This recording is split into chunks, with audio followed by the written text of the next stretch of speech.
Nu tā, dodamies tālāk. Es spoguļraksta grāmatas Svētība. Mans brīnumainais dzīves stāsts. Tas ir 3 grāmatās. 1. grāmatas Svētība, 2. Ceļā, 3. Baltais aplis. Viņi seko vienu otrai. Un 4. Viņa saules noslēpumi vai nomirt vienmēr paspējis. Mans brīnumainais stāsts par to pasauli. Tie, kas vēl nav to lasījuši, esiet nu tik laipni paskatieties,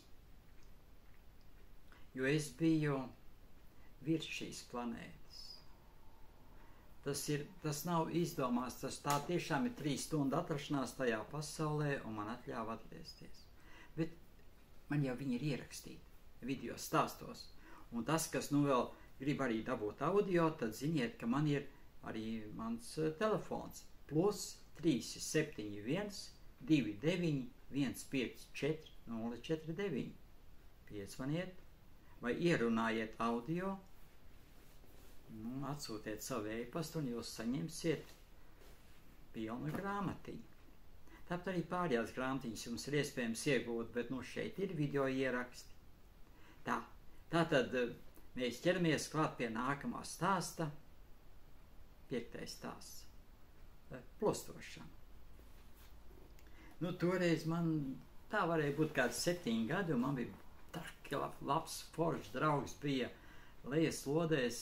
Tas viss notiek Liepas pagastā, Liepas ciemā, Cēsu rajons. Ja? Un Lejas Lodēs bija tāds foršs draugs Ivars Placītis. Ģeniāls. Un toreiz man bija kāds 7, varbūt 8 gadi. Es īsti vairs neatceros. Katrā ziņā es jau biju mazs. Un ir pavasaris, Gaujā iet baļķi, pelda baļķi, runāsim tā. Tajā laikā jau vēl arī zem plosti gāja pa Gauju. Tas bija labi sen, tas ir kaut kur 61. gads, 1961. Un es tagadīties no rīta saprotu, ka šodien ir labs laiks un jāiet laist plostus. Pirmais plosts jālaiž. Kā tad notiek plostu laišana? Vispirms ir jāizrikšo pie Ivara. Kas tad tur kādu pāri kilometru līdz Ivarām, nekāda problēma. Tad atkal mēs tur ap 2 sačukstās, ka jādodās ir uz Gauju. Ivara Gauja bija, varbūt kilometrs bija gan, varbūt bišķi pat vairāk.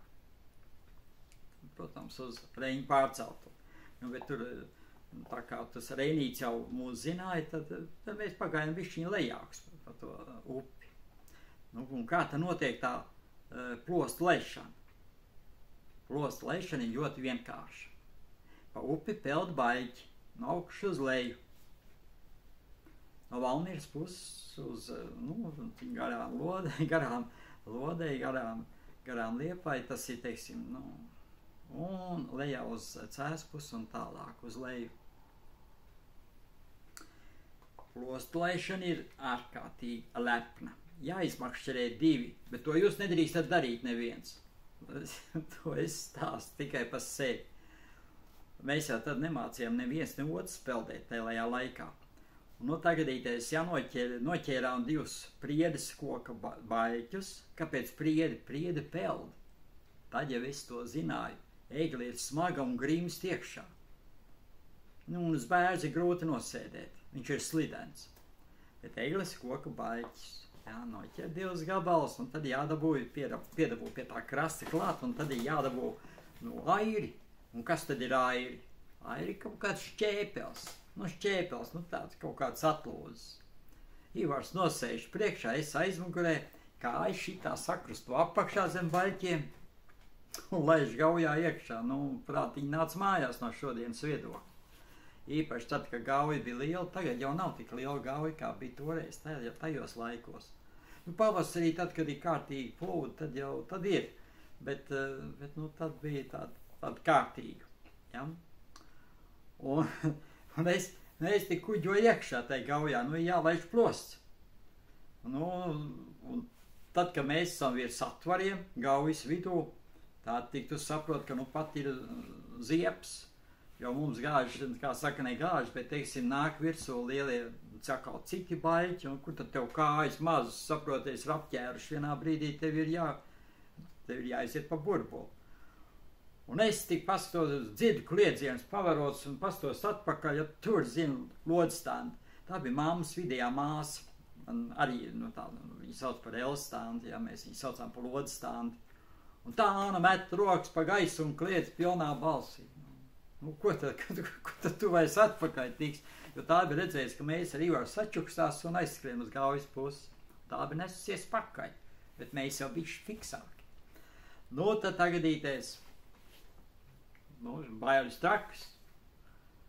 Es atkal vēršos pie Dieviņa nāc pa palīgu. Bet, domās, ne jau skaļā balsī, tu taču saproti, ka pat ir vāks. Un aiz Gaujas stūra, aiz līkuma, tieši tajā brīdī nāk Dieva glābiņš. Lielo vīru airēts, tāds stūrēts plosts. Viņš jau ir sasiets no strenčiem, vai kaut kur no augšas nāk uz leju. Garš plosts, un tagad Gaujas vidū tie mūs abus divus tādus ļoti krietni nobijušos paņem augšā. Tad jau mēs sapratām, ka mēs esam pat par mata tiesu no nāvis. Bet laikam jau bija lēma dzīvot, lai atkal pieredzētu Dieva brīnums turpmākajā dzīvē, un tos varētu pastāstīt citiem cilvēkiem. Tā ir tā kā, tad ir, protams, ārā jau te krastā tik ātri netīk, tur aizkuģoja, tur nevar jau tā piestāt visur tas plosts pie tā kā autobus, teiksim, pie Pieturas, ātrāk pa Pieturu. Tad tagadīties tur, kur Auniet te Gaujā, tur bija tāda viena vieta, kur varēja piestāt pie krasta tas plosts. Tad mēs tur aizrikšojām, lielu pateicību plostniekiem abiem. Un tagad dodamies māju, jau ir krietnis vakars. Ivars aizdodās uz savām uz lejuslodēm, es dodos uz savu māju uz muzikantiem. Un tas, kilometri, kas ir kilometri jaunām kājām, tas ir pa mīzes, tas ir dzīves sīkums. Ātrā gaitā, kad es esmu aiznesies līdz mājai, veru tagad tās durvis vaļā, virtuvē deg uguns, ienāk iekšā, un tur saprot, tētis sēž pie plīts, un pāri ceļiem pārlikt smagā zaldāta siksna ar tādu kārtīgu sprādzi. Mamma stāv turpat blakus, ap divu klusēju, neviens man nebāra. Tā brauks smalkos bērns žagars. Jūs jau laikam ziniet, kā garšo bērza žagariņu. Ai, dieniņ. Vispirms man ņēma priekšā tēvs ar savu smago zaldātu siksnu, bez vārdu runas. Pēc tam mamma novicoja man sapīgo miesu ar tiem smalkajiem bērza žagariem. Ko dabū Ivars, to es nezinu, bet es vēl ļoti ilgi nevarēju sēdēt. Arī iešana arī bija tā problēmas, kur vēl ar skriešanu. Tā ir.